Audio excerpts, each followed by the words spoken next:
welcome everyone to the EMPA Picker Center's Food for Thought speaker series. Today, we're honored to have with us Jenna Mandel-Ricci, who's going to be discussing a deep dive into data collection and use during a public health emergency. As always, if you can keep yourself on mute unless you're asking a question, you can pop some questions to the chat, and we'll save some time at the end maybe for questions, and we end at 1 o'clock on the dot. If you want to see our recordings from past sessions or want to join us for future sessions, you could find the link in the chat shortly. So now I'll hand it off to Bill for the introduction. Thank you, Jeremy. And again, thank you, Jeremy and Valerie, for now year 3 of Food for Thought. And anybody who I send to the website is just like completely blown away by the speakers that we've had and the discussions that we've had. So if you have a chance, take a look. And thank you to many of you who have been with us every time all the way along. And we're really privileged to have a member of our family with us here today leading the discussion. Jenna is both an MPA and an MPH. And for those of you who are not expert, just one person's opinion, but I think it's shared. The Greater New York Hospital Association is one of the most powerful non-governmental institutions in New York State, and has been almost since the beginning of my career in state and city government. So this is a long, long time. So in a good way, a lot of times we talk about, the influence of quote unquote lobbyists. In some ways, the association is a lobbyist. They're an advocate for public health and health in general. And the good news is that I think almost across the board, they lobby for good things, and they have a lot of influence, and they've been enormously successful. So I think in part, that's because they have the facts. And so Jenna's going to share with us a lot of the facts as we know them, at least today. And facts change based on time and, filtering and auditing and rethinking and looking through different prisms. But certainly something we have more than we've had about other crises that we faced. We have more data about this crisis than we've had about many others. So I'm not going to take any more time because I want as much of the session to be Jenna and all she knows and has learned and the collective wisdom of the group. So again, Jenna, thank you so much for doing this, and the floor is yours. Great, Bill, thank you so much. I'm really delighted to be here, and I wanted to thank you for inviting me, and Valerie's been great to work with. Whoops, went a little too fast. And oops, sorry, okay. And I'm really delighted. I actually have a couple of colleagues from the Greater New York Hospital Association that joined today, and it means a lot to have you here. Just as background, the Greater New York Hospital Association, we represent about 160 hospitals and health systems across New York, New Jersey, Connecticut, and one system in Rhode Island. Throughout the COVID-19 pandemic, we've been most involved in New York City and New York State, and that's mainly what I'll be talking about today. So, and I really would love to make this a conversation, and we're kind of an intimate group, so please ask questions and make comments, and I think we all bring our own sort of experience to this topic. So today is all about data and how you use data during a public health emergency, and data is all around us. And I think we all probably have our own kind of data routine. I know my husband has his charts that he looks at every day, and we all have kind of become amateur epidemiologists and data scientists. And these are just a couple examples of some of the data that I look at on a routine basis. So first we have the governor's daily press release, which has really important data Then we have an example on the top right of cases, hospitalizations, and deaths. And this is the hospitalization data, which I care a lot about, from the New York City Department of Health and Mental Hygiene.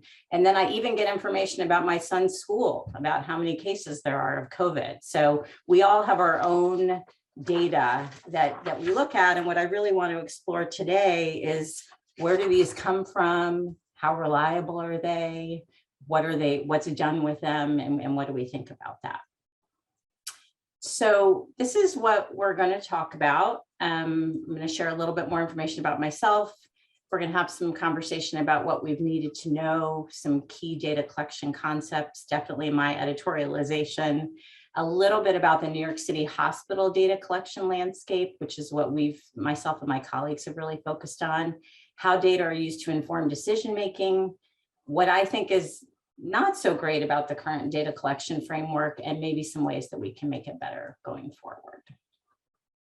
So this is a very old picture of me the day I graduated from the EMPA program at SEPA, which I thought would be fun to share. So I've spent my whole adult life working and living in New York City. And as Bill mentioned, I'm a graduate of the SEPA MPA program. And I also have a master's in public health from CUNY Hunter. And I worked in a bunch of different nonprofits. And then I was really honored to work at the New York City Department of Health and Mental Hygiene for about a decade. And then since 2014, I've led emergency preparedness and response initiatives at Greater New York. So I definitely come to this work with a strong public health training and background, and then have learned a ton about healthcare delivery since then. And I just wanted to mention lots of colleagues on the line today from Greater New York, but these are really my own opinions. And I also wanted to mention that data collection and monitoring and interpretation is really challenging. And it's been incredibly challenging during COVID. And I have lots of opinions on what I think hasn't worked, but I also recognize that I think everyone has acted with the best of intentions. But given the importance of this, I think we all have to work really hard to make the systems better in the future. And I'm hoping we can have some of that discussion today. So let's jump in. This has been my life and the life of my colleagues the last couple of years. This just gives you a sense, because I think we all forget what the last 2 years has looked like. This is just hospitalizations in New York City throughout the COVID-19 pandemic, and it's pretty unbelievable to look at it. And this is one of the kinds of data that we've needed to know. I want to ask you all, what data have we needed to know to answer the most important questions that we've had throughout the COVID-19 pandemic? Just type your answers into the chat. I have my thoughts, which I'll share in a minute, but what have been the most important questions that we've tried to answer over the last 2 years that have helped us respond and manage the response? So just type into the chat, don't be shy. I'm going to open it up. Okay, here it's saying positive cases, available beds, hospitalizations and deaths, locations, how contagious is it? How do people get covered? Great. Okay. Really good answers. So here are my thoughts. Let me see what's going on here. Okay. So this is what a highly simplified list of what I've thought we needed to know. And again, this is leaving out some other hosts of questions about prevention strategies and policies, but how widespread is COVID? What's the prevalence? Who has it? How sick are those that have it? Is the healthcare system able to manage, and what resources does the sector need? What proportion of the population has been vaccinated? This has been the big question since end of 2020. Who is getting vaccinated and who's not? Are various therapeutics working? And of course, what is going to happen, right? So data is one way that we get at this. And on this chart, I've put some of the data sources that we can look at that start to help us answer these questions. So let's just take a couple examples. And I know we have Joe Pfeiffer, who used to be with FDNY, and he'll be interested in this first one. So prevalence of COVID, obviously there's testing data, but if you remember during wave 1, we didn't even really have reliable testing. And then we know in Omicron, a lot of the tests were at home and we didn't have access to those. There's also analysis of wastewater, which is a really promising way to look at this. Volume of emergency department visits or EMS call volume, right? So there's lots of ways to get at the answers.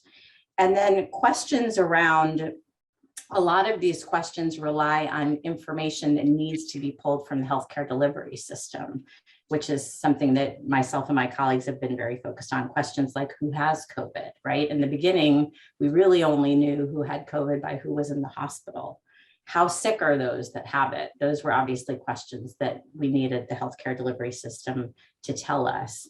And is the healthcare delivery system able to manage? That's been a whole set of questions that we've had to try and answer. So this just gives you a sense of, first we have our questions, then we have our data sources, right? Okay, now I want to pause on this slide just for a second. And again, this is very much Jenna's thoughts on the world of data, but I want to talk about a couple of key concepts that I think are really, really important when you think about data systems. So first you have, starting on the top left, the public health system versus the healthcare delivery system. And I think a lot of times people get these two worlds mixed up. Public health is looking at the population as a whole and has jurisdiction over certain data systems and expertise in certain kinds of data monitoring and interpretation. Whereas the healthcare delivery system is where individuals seek and receive care. And these systems have to work together closely during public health emergencies, but they are separate and have very distinct functions. Then we have surveillance systems versus data collection systems versus data monitoring. So a surveillance system describes the passive collection of routine data. And I'm going to give you two examples of surveillance systems. So in New York City, the Department of Health receives emergency department visit volume and chief complaint data from every emergency department in the city. That's just passive information that they get and then they can look at. And they have a second system, which is really interesting, that pulls in information about over-the-counter medication purchases at city drugstores. So they can look at both of these systems to detect changes or spikes in care seeking. So these are surveillance systems. I distinguish this from a data collection system, which requires an owner and an end user to do something in the moment to gather the data. And monitoring is a distinct function from collection. Monitoring is an activity done over time to understand trends and changes in the data. So it's really important to think about these activities separately. Then you have data elements and definitions. So within a data collection system, the data elements are the questions being asked, and clear definitions are really critical, both from an end user perspective, do I understand what I'm supposed to input, and from an interpretation perspective, can I trust that all the end users are interpreting the question in the same way? So we'll explore this further in a moment. Then there's the data collection platform. That's the system that's used to pull in the data from end users. And the sophistication and capabilities of this platform impact many of these other concepts. Then there's automated versus self-report. So this goes to how the data is input into the system. Can a reliable automated process be built that pushes the data into the system, or does a person have to key it into the system? And even if the data collection system doesn't allow for automated pushes of data, are the questions being asked in a consistent and reliable way that maybe I can build an automated system to push the data, right?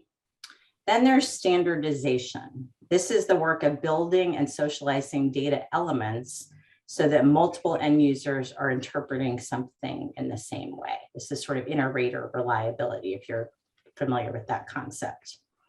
Then there's interoperability, and that's the ability to push data elements across multiple systems. So data has to be standardized and the technology must be connected to achieve interoperability between two systems or more. And data burden is something that myself and my colleagues think a lot about. This is the cumulative work placed on end users, but it also impacts other users of the system.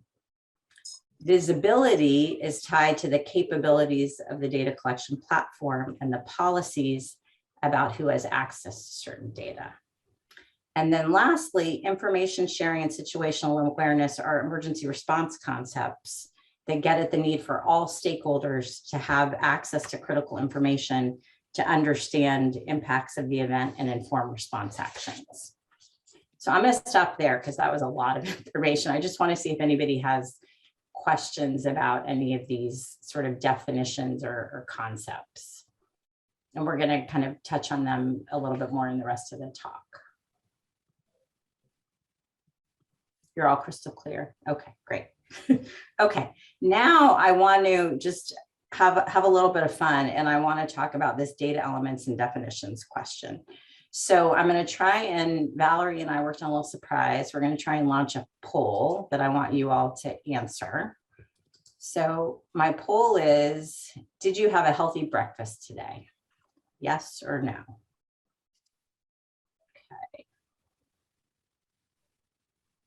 I like the people that admit that they didn't have a healthy breakfast. Okay. So 77% of you, up 79% of you, 11 of 14 have answered. I'm going to give it a couple more seconds. Said that you had a healthy breakfast today. Okay. All right, I'm going to end that poll.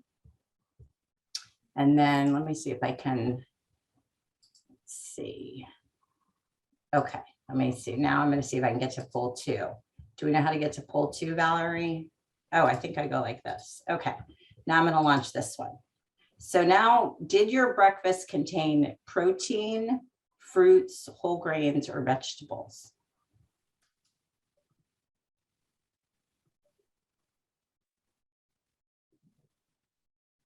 Okay. I was actually hoping more of you were going to say no this time because I added some specificity to the question, so it's not really working the way that I wanted it to. But I think you get my point that if I'm in nutrition services and I'm really trying to like build a policy or a program, the more specific my question is, there's less room for interpretation, right? If I say to 100 people, did you have a healthy breakfast? They're all thinking about what's a healthy breakfast in their own way. So that is the idea. I don't think my question totally worked as an example, but I think you get the concept. Okay, so now I'm going to take it a step further and give you a real world example. So these are some real world examples from the New York State Department of Health Electronic Response Data System. This is called New York State HERDS, and this is the main data collection platform and system that hospitals across New York State have been using for almost 2 years. They answer hundreds of questions every day in this system. And these are 2 actual questions from the system. So the first one says, how many N95 respirators does your facility use per day? And this is to get at the burn rate. And so if I'm an end user and I'm reading this question, I can think of lots of things that I'm wondering about. Am I including staff and patients and visitors, or just staff? Or currently trying to conserve masks due to shortages? How does that figure into my answer? And then some of my staff have reusable respirators. So how do I count those? Right? So there's a lot of room for interpretation in how an end user is answering this question. And so as someone who cares about impacts to the hospital system, I'm wondering, is a single hospital interpreting this question the same each day?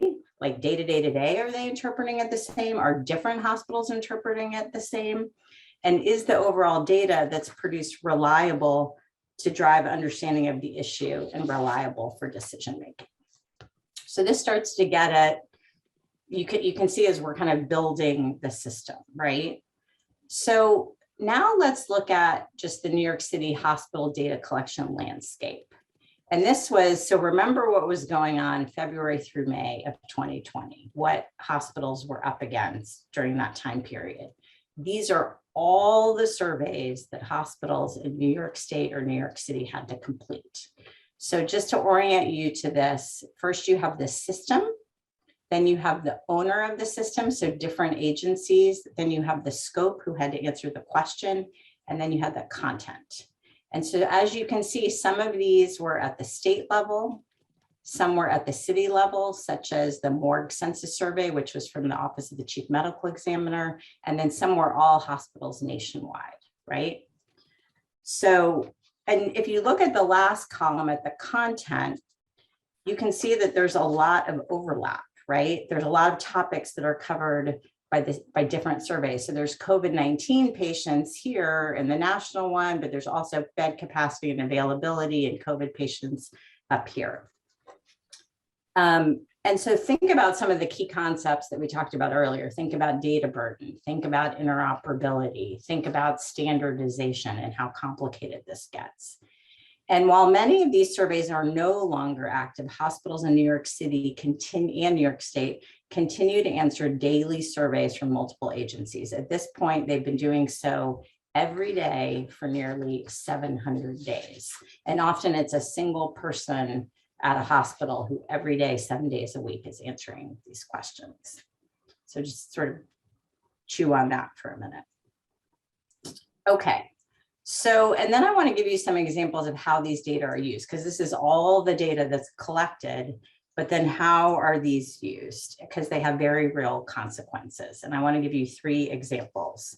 So the first example is allocation of ventilators in New York City. So during the initial spring 2020 surge, as you remember, there was a massive need for ventilators because so many people were sick and in critical care beds. As ventilators arrived in New York City from the state and from the federal government, I worked with Greater New York Hospital Association colleagues and the City Health Department colleagues on an allocation formula for these ventilators, right? We had a finite number of ventilators and we had to get them out to hospitals. So you can see here, this is the formula that we came up with to give out the ventilators. If we had 1,000 ventilators, we just use this formula to distribute them. And you can see that of these 5 inputs, 3 of them were derived from that New York State Department of Health HERD survey. So what was put in had real consequences for who got how many ventilators. The second example is from an FDNY EMS initiative during the 2020-2021 winter wave, and it was used again most recently during the Omicron wave. And the goal here was to reduce the volume of 911 ambulance traffic to hospitals that were already very full. And this also relied on HERD's data. And one thing I didn't talk about, I'm realizing I forgot, was how quickly you have access to data. So one of the problems with this was FDNY EMS was using data that was already 24 hours old in their formula. So think about that, right? So the timing and when you have access to the data is also really, really important. And then a third example is a more recent one, and this is a policy that was put in place by Governor Hochul in early December of last year. And it was designed to preserve hospital capacity in regions that had both high occupancy and a growing volume of new COVID hospital admissions. And so what this does is it says if you kind of trigger both of these things, you have to stop doing elective procedures in your hospitals in order to have room to care for COVID patients. And this never really affected the downstate region, but upstate it had huge implications. And again, it was based on that HERD's data. So my message here is that these data collection systems, as imperfect as they are, the data is being used to make real policy decisions and drive programming. Okay, so I've shared a lot, and now I want to talk about the impacts of the current data collection system. And there's a bunch that we could talk about, but I really want to focus on 2. The first is this data burden that I've been talking about. The current framework, there is an enormous burden on end users. And the ones that I've been focused on are the hospitals that we serve. There's the cumulative impact of many questions and multiple systems. So for example, during wave 1, the New York State DOH HERD survey alone included 270 separate questions that had to be answered every single day. And one large health system that we work with that has about 10 hospitals, they estimated that they spent 500 hours of staff time per day during the height of patient surges in order to meet the data collection burden. So you just think about that 500 hours, and that's taking people away from one thing to do that. And then new questions are added frequently. Often there's little lead time for hospitals to kind of understand what those questions are asking and think about how they're going to collect the data. And then while it's very difficult for all hospitals, small hospitals are at a disadvantage. They have less capability to extract data and generate reports. They can't build some of those automated systems the way some of the larger ones can. And therefore, they're more reliant on manual processes. We heard from hospitals that they were actually having to pull clinicians away from patient care in order to extract data from records in order to meet the data collection needs that were being asked of them. And so that's just the end user, but there's also other things that happen. And this one in some ways is more troubling, is the impact with various agencies asking similar but not identical questions. The resulting data are different, and these differences sow doubt in the minds of policymakers and the public. So think about a simple question like intensive care unit capacity, right? That seems like it should be easy to answer. If HHS at the federal level and New York State DOH are both asking this question, but they're asking it in slightly different ways, these two agencies and ultimately, so the HHS and DOH at the state level and ultimately the president and the governor do not have the same understanding of the situation. And this impedes common understanding and collective action.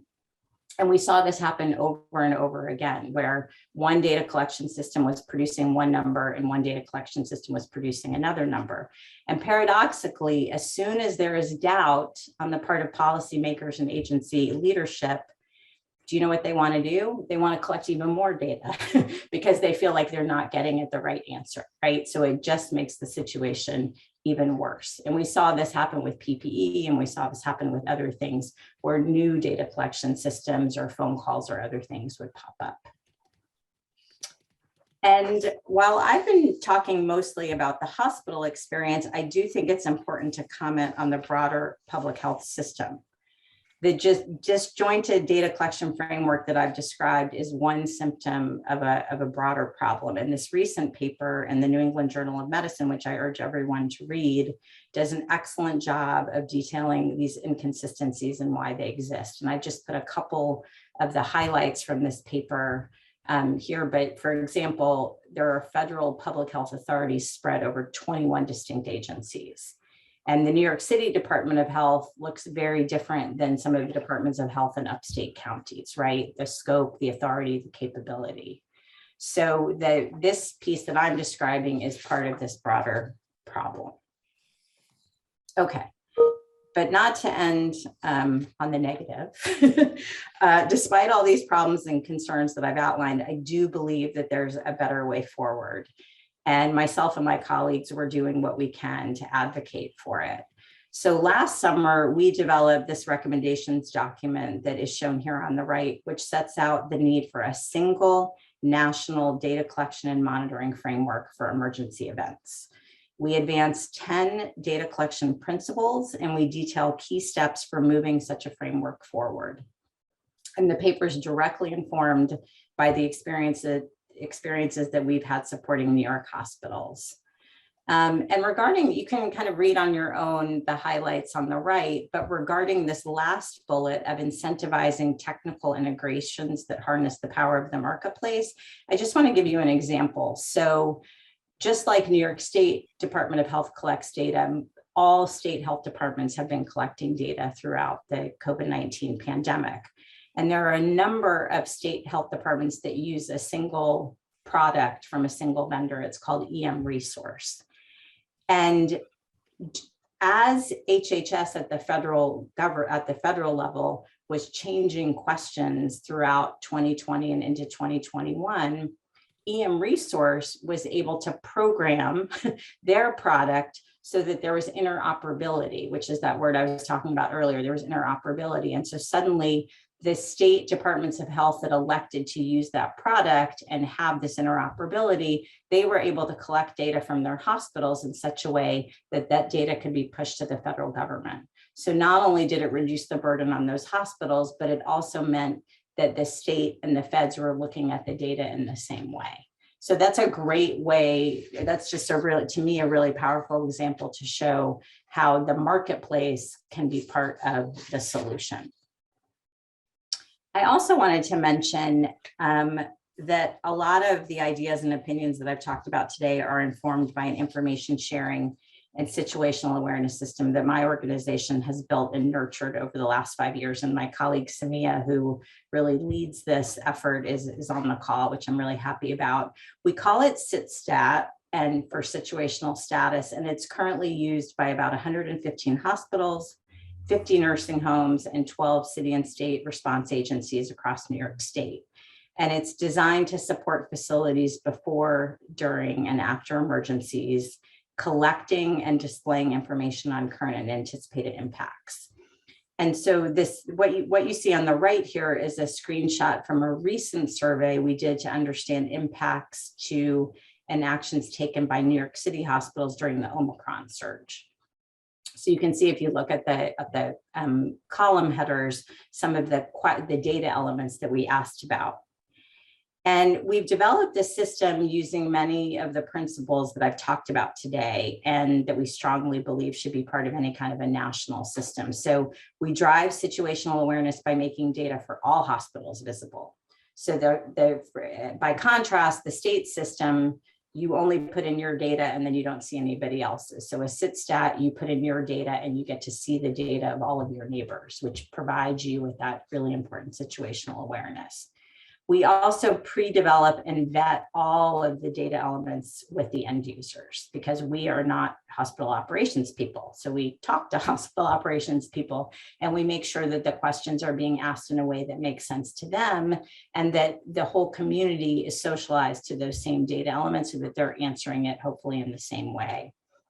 We also coordinate when possible with other data systems. For example, we try and pull in data where we can from other systems. So throughout the COVID-19 emergency, we've pulled in some key data from that New York State system so that folks have visibility onto those data. And we're also really trying to use the system to drive standardization. And we're working very hard on some automated data collection elements where people can be automatically pushing data into the system as opposed to having to enter it by hand in order to reduce the burden. So this is what we've built, and these are some of the principles that we're trying to push other end users to adopt as well. And I did want to mention that the good news is there's increasing recognition at the federal level that improvements are needed. As part of the Prevent Pandemics Act, which is under discussion now in the Senate, there are several provisions, which I've outlined here, that relate to data collection, availability, and access. And on the bottom of the slide are some recent remarks made by CDC Director Dr. Rochelle Walensky about the need to address gaps in our national data collection system. So I think it's fair to say folks recognize the problem, and now we all need to get busy fixing it so that we have a better system moving forward. And the last slide that I wanted to leave you with, just because all of us in different roles, we could be data collectors, data interpreters, and even data consumers. I think these are some of the questions that we need to continuously think about. What do we need to know? What will we do with the information once we have it? Who has the information we need? What data sources are best? What's the right question to ask and the right way to ask it? What's the data collection burden and how can it be reduced? Who needs access to the information once it's collected? And how might this information be interpreted and used? Because once you collect it, you don't have a lot of control over how it's utilized. So that is what I have for you today. I wanted to end there, and I'm really hoping we can have some conversation about all this. And again, I see a couple of my colleagues, and I would love for them to share their thoughts, and would love to hear any questions or comments folks have. That's it. And I think that was fabulous. Fabulous. Let me just start off with an unanswerable question and more of an opinion. You know, if you had as examples the UK and Israel, as you well know, they're wildly different than the US.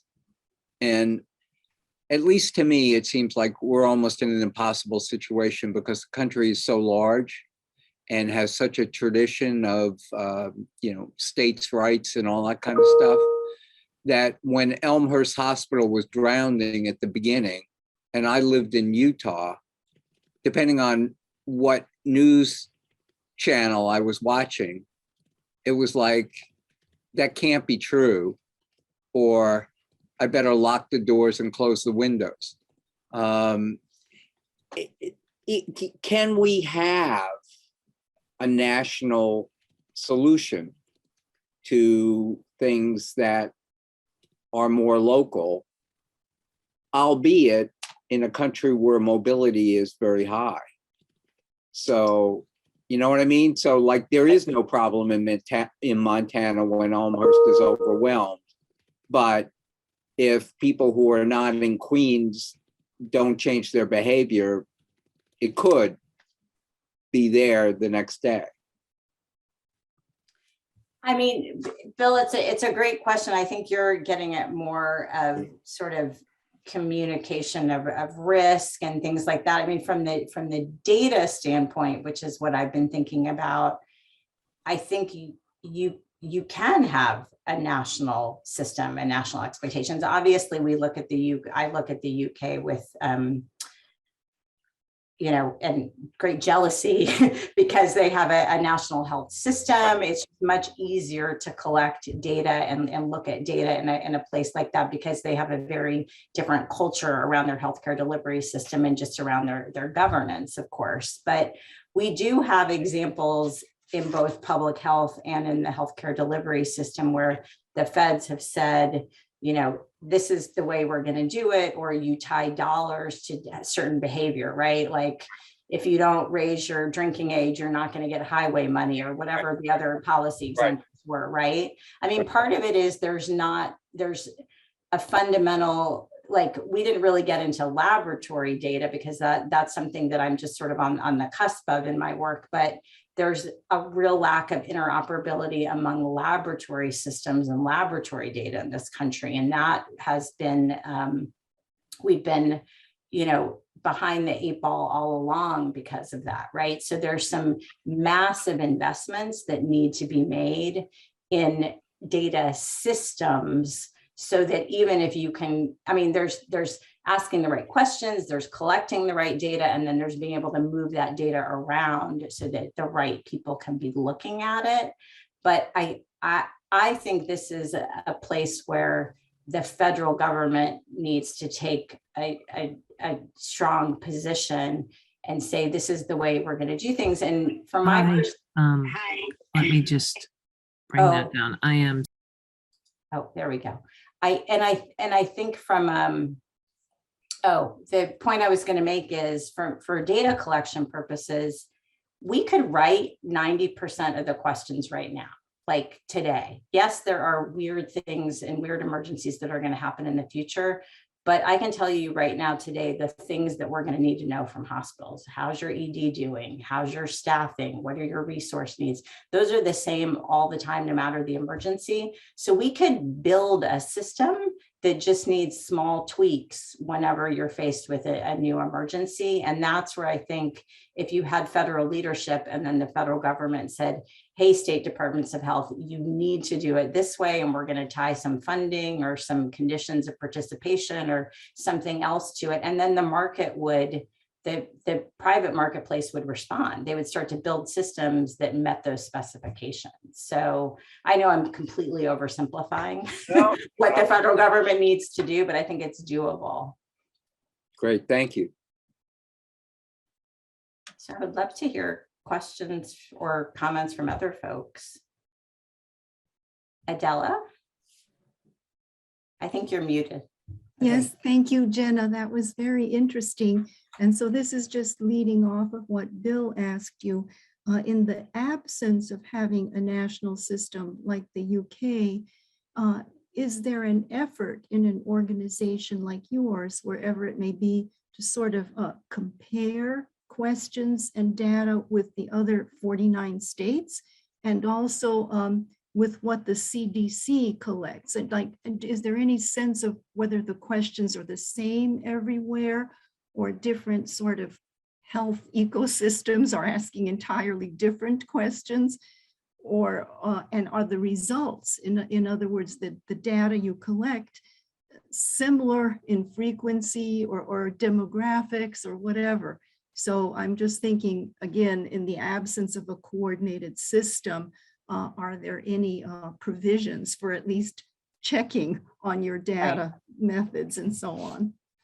Right. So, and I may phone a friend here where I see Jared here too. So I know something that we did early on when HHS made it clear what their questions were that they were collecting. We definitely did a comparison between their questions and what the State Department of Health was asking. And we tried very hard to suggest to the State Department of Health that they alter some of their questions to match. And that was really, we were coming at it as how can we reduce the burden on the hospitals, but that would also help with just sort of, again, standardization. We have not gone the route of checking with other state health departments. I think something that could be interesting would be to take a regional approach, and especially because we have such movement between New Jersey and Connecticut and New York. And, you know, in a perfect world, you could at least get those 3 state health departments to start to agree on common sets of questions, because we did see some great work where the governors work together to set policy, and it would be great if they were looking at the same data and the same data was informing those policy decisions. But Jared, I don't know if you have anything to add about the sort of comparability question or, yeah. No, I think, Jenna, you summed it up well. I think one of the challenges is getting back to one of the points you made, which is what are you going to do with the data? And a lot of times, unfortunately, it looks like entities want to collect data first and think about what they'll do with it later. But that creates issues around how to define things. And if you had a better sense of we're collecting this data to inform X, Y, Z, then you could try to standardize it. I think one of the challenges is, without having thought that through, there is often sort of a thought that the definition here has to be this and here it has to be slightly different because they might be trying to inform slightly different things. So I think those are a couple things that kind of are impediments to that.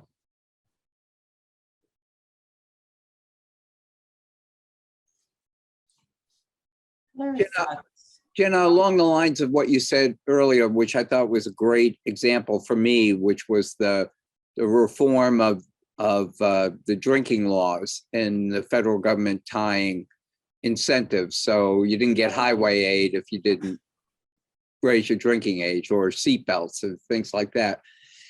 Right now, looking back at the pandemic, did hospitals have incentives and disincentives to report information in an inconsistent way, depending upon where they were going? Like, for example, if you were an upstate hospital and you really needed your elective surgery to make your budget goals, did you have a perverse incentive to underestimate how many people needed to go to the hospital for COVID? And conversely, if there were revenue streams that were tied to COVID and a person came in with a broken leg, did you have an incentive to say they came in for COVID rather than for a broken leg? I mean, were there perverse incentives over the last year and a half or 2 years that drove inaccuracies in the data reporting? So first of all, the incentive for the hospitals to report is they're required. The State Department of Health is their regulator.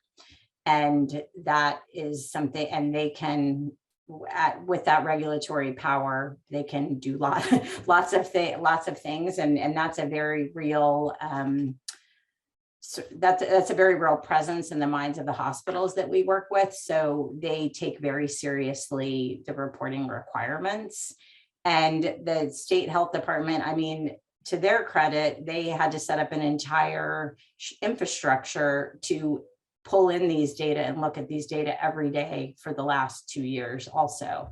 So if you were 5 minutes late putting in your data, you got a call from somebody in Albany at the State Department of Health saying, where's your data, right? To the second question about the perverse incentives, I think the fact, and this I really give kudos to the state, is once you start collecting data in a certain way, you don't really want to change it because then you don't have comparability, right? And so that makes it really important that you start collecting, that you get the definition right in the beginning. But these hospitals have basically been reporting their COVID patient numbers, their bed availability numbers. So if they suddenly started doing funny things with the numbers, it would become pretty obvious to the folks at the state that are monitoring the data. So I think it would be difficult for them to kind of jimmy the system, so to speak, in order to be able to keep elective surgeries going or things like that. Again, that's where that data consistency has been really important, so that they can kind of see, well, and obviously their numbers go up and down with the waves of COVID, but those are in pretty predictable ways. Yeah. And I see you have your hand up. Yeah, Tandiwe, how do you say your name? Tandiwe, but everyone calls me Tandy. Yeah, I'm here from, I'm in a grad school program at SVA in branding, and we're looking at public health. So this was really interesting to hear. So I had a question about, like, you started with the data sets that you look at every day in your own, your daily practice. And one thing that stood out to me was the numbers that are happening at your child's school. Yep. So my question, as like home tests are happening with COVID testing, and you're looking at other data pools to know what these like positivity rates are, or like where the numbers are going, to see if there is like variance potentially. I'm not well versed, but this is just how I'm understanding it. But in terms of data collection in schools, like our schools, like, could that be a data set that could help with the fact that like home tests are happening, because there's consistent testing there? Like, are schools being surveyed in the same way that you're surveying hospitals? If that makes sense. So I must confess, I have an understanding of like my kids' schools and what they're doing, but I don't have a great understanding of it. And I know there's been an enormous amount of effort in the city as a whole around the testing and criteria. But I think one thing that you're bringing up is, how do you integrate at-home test results into your overall understanding? And for example, during Omicron, you guys remember those couple weeks where the lines were like around the block to get tested at testing sites. And we knew that there were lots of people that were positive and asymptomatic and never got tested. And then we knew there were literally probably hundreds of thousands of people doing at-home tests. So that's where modeling comes in. And again, my colleague Jared is really the sort of expert on this, but there are models that say for every positive test, there were some, exponential number of other positives that we didn't even know about. And so there's really smart modelers who, have predictions that say 30% or 50% of all New Yorkers have probably had Omicron, right? Based on models. But the testing in schools, I think, is really hard, because I just know from my kids' 2 schools and then some of their friends, the ways that testing has been done in different schools is very different. At my daughter's school, all the kids get tested every Tuesday. And at my son's school, it's like a very kind of randomized 10%, but is it 10% of everybody? Could it be the same 10% every week? Right. So I think there's a lot of questions, but I do think the DOE testing data at least gives you directionality, and you can see over time, are numbers going up or numbers going down? And you just have to also take that in with, we know that this disease has been infecting children differently than it's been infecting adults. So I don't know if that's helpful, Tandy, but those are sort of my observations with the school piece and that home testing piece. Thank you. Thank you. Jared, I don't know if there's anything you want to add. You didn't know I was going to like make you my partner in this presentation, did you? No, I think the home testing is, is an issue. And we know that from the beginning, we've been undercounting actual, positives in the real life prevalence. And what that factor is, people just have estimates. I've seen 3 to 5 times is the most common estimate, for example, when you see what's publicly reported, that in actuality, 3 to 5 times that number of people currently have it. I think within a certain fixed period, within a single surge, I think it's probably okay to look at, you can glean enough from seeing what happens. The volume of testing increases, the number of cases still increase, the positivity rate does. Comparing, say, December 2021 to June 2021 to March 2020, I think is more problematic because the availability of testing has varied more at different points in time. That's, I think, sort of how we look at it. So it's still hard to get the exact prevalence, and we kind of wonder, well, how many people did have Omicron from December 1st to January 15th, and that's going to be more of an estimate. But we certainly were able to see the intensity of the surge from the available data, even though we didn't have information on at-home testing, and it was certainly a predictor of where we were going to go with hospitalizations, even though we didn't have that other data.